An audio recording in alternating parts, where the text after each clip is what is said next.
Oi, galerinha, tudo bem? Eu sou a professora Nick Viana e nós estamos aqui mais uma vez para a aula de Biologia com o tema Proteínas. Vamos iniciar aí com o conceito, né, que são macromoléculas. Mas o que são macromoléculas? São moléculas grandes, são formadas aí por uma ou mais cadeias de aminoácidos, né, que também são chamados de polímeros. Olha aí, né, são moléculas que vão se ligando. Esse termo proteínas foi utilizado pela primeira vez em 1838 por Gerardus Mulder. E o que quer dizer a palavra proteínas? Primeiro, primitivo, uma palavra grega, né? É a substância mais abundante no corpo dos seres vivos. Ela é fundamental para as reações químicas, elas desempenham importantes funções no organismo. A gente vai conhecer um pouquinho mais dessa característica funcional das proteínas.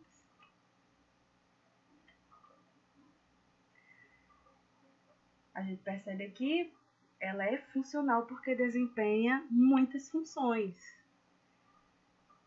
Como falei anteriormente, são extremamente abundantes, importantíssimas para as células. Quais são essas funções?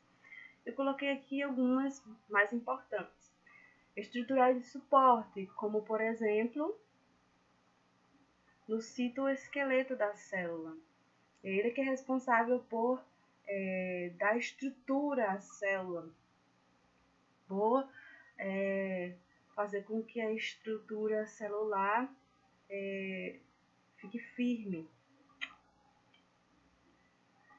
Ação catalítica significa justamente isso que essa palavrinha que tem um lado, é a aceleração química, ela acelera as reações dentro da célula.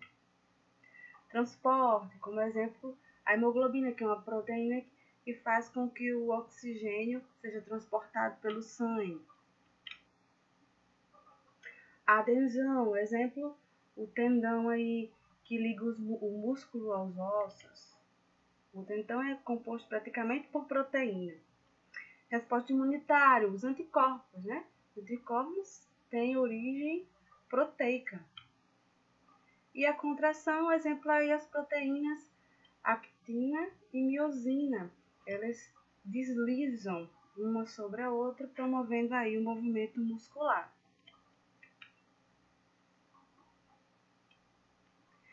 Então, do que é composto o aminoácido? De carbono, hidrogênio, oxigênio e nitrogênio, como podemos ver aí nessa fórmula química, nesse esquema. Então, nós temos aqui um grupo carboxila, composto por carbono, oxigênio e hidroxila.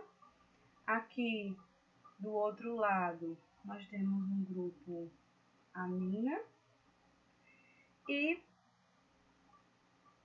mais centralmente, nós temos outra cadeia, composta por um radical, carbono e hidrogênio. Esse carbono central é chamado de carbono alfa, né? E os aminoácidos são divididos nessas partes, como falei anteriormente, né? Um grupo amina, um grupo carboxila, um átomo de hidrogênio e uma cadeia aí compondo um radical.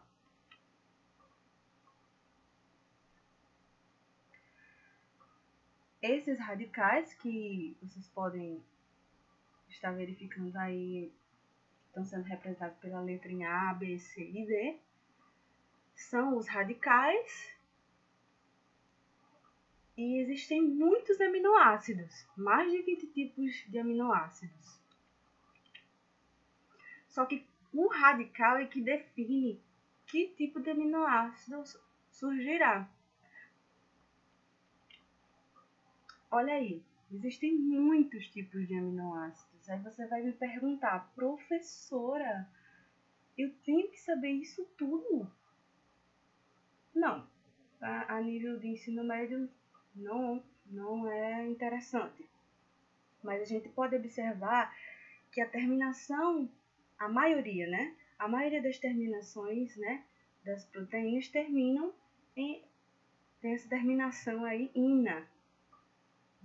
É algo que é interessante para você parar para pensar. Existem as exceções, mas a maioria que termina em ina, a palavra que termina em ina, é uma proteína.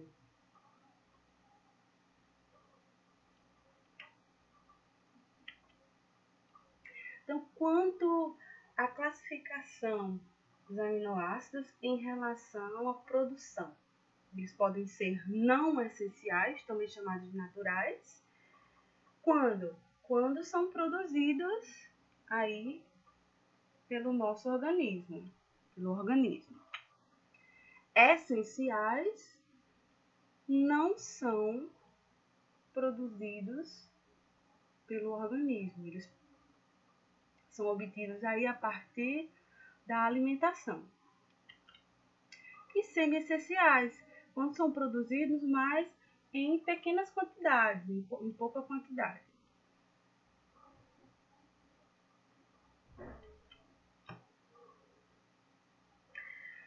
Para que um aminoácido forme proteínas, já que a gente sabe que as proteínas são formadas por grupos de aminoácidos, é necessária as ligações peptídicas, que acontecem quando um grupo de carboxila, né, se une com outro grupo de amina, como vocês podem ver aí nessa imagem, que é bem ilustrativa, tá vendo? Um grupo de carboxila se une a um grupo de amina. E quando isso acontece, é liberado água, formando aí, ó, uma ligação peptídica.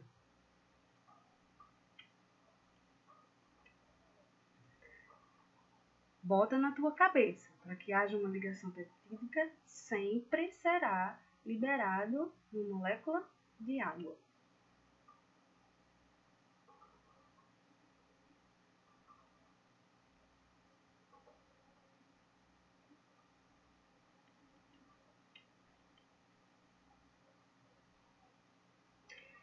É possível saber quantas moléculas de água saem na hora de formar uma proteína. Como? Baseando-se aí na quantidade de aminoácidos que essa proteína possui. Nós temos aí, por exemplo, 4 aminoácidos. Então, terão 3 ligações peptídicas. Aqui, ó. 1, 2, 3. Mais uma vez, vai aparecer o esquema novamente. 1, 2, 3. Então, foram necessários aí, ó, 4 moléculas, né? 4 aminoácidos, para que fossem liberando aí moléculas de água, mas foram feitas 3 ligações peptídicas. Ok?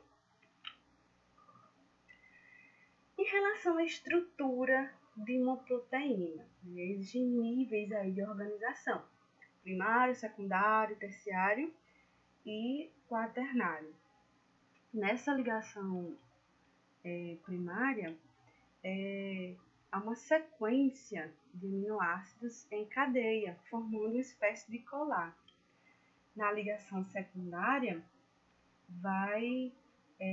os átomos vão ficando aí em forma de hélice, né? Eles vão tendo um dobramento, formando folhas que ficam de forma paralela. Na estrutura terciária, a gente já pode observar aí os aminoácidos, as moléculas totalmente dobradinhos, né? E na estrutura quaternária a união, né? Ou seja, aqui, ó, 4 vezes a união. 1, 2, 3, 4. Né? A associação de mais de uma cadeia peptídica. Nós vamos ver com mais detalhezinhos. Vamos lá. Então, estrutura primária. Olha aí como acontece, tá vendo? Eles ficam, os aminoácidos, soltos em um momento e depois vão se unindo, formando uma espécie de arranjo, como se fosse um colarzinho.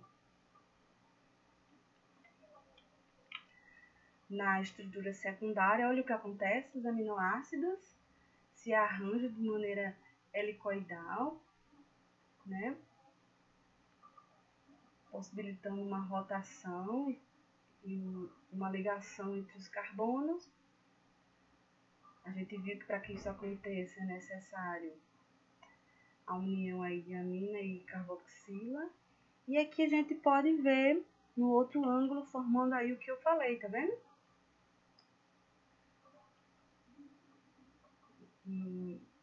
Um arranjo aí que eles ficam de maneira paralela.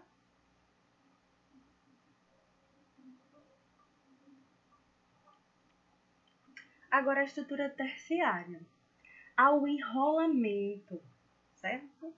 Essa é uma palavra-chave, é um enrolamento daquela hélice na estrutura secundária que a gente viu antes, né? Então, é um dobramento. Olha outra palavra interessante aí, um dobramento da proteína.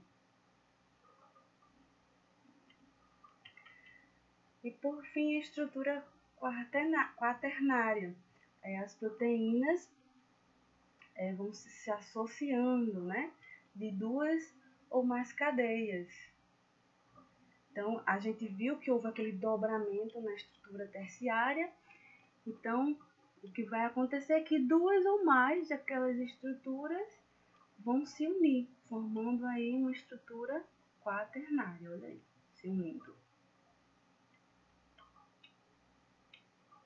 Desnaturação das proteínas.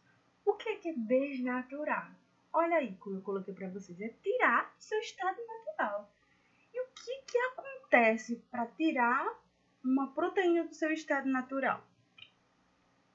Então, essa proteína pode ser afetada pela temperatura, um aumento de temperatura, por um pH que pode ser ácido, salinidade, solventes ou radiação, né? E etc. Tem vários motivos, eu coloquei os mais importantes, né?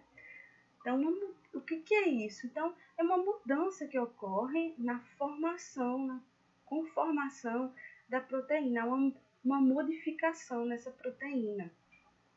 E, como consequência, na atividade dessa proteína, na desnaturação, é tirar ela do seu estado natural. Olha aí, a proteína perde o seu arranjo e ela se desenrola. Ela perde a sua ligação, olha aí, ó. Perdeu uma ligação, perdeu outra ligação, outra ligação, outra ligação, e ela se desenrola. Isso aí é um exemplo clássico, bem claro, da desnaturação.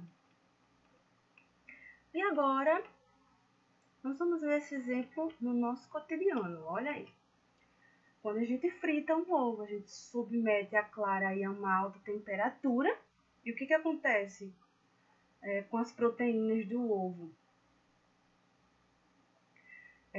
A clara que estava transparente, viscosa, ela torna-se branca e rígida. Quando acontece a desnaturação em algumas proteínas, a maioria das vezes não tem como voltar atrás, né? É um processo irreversível. Tem processos reversíveis, mas a maioria das vezes é irreversível. Ok? Esse ovo aí não vai mais voltar a ser o que era antes.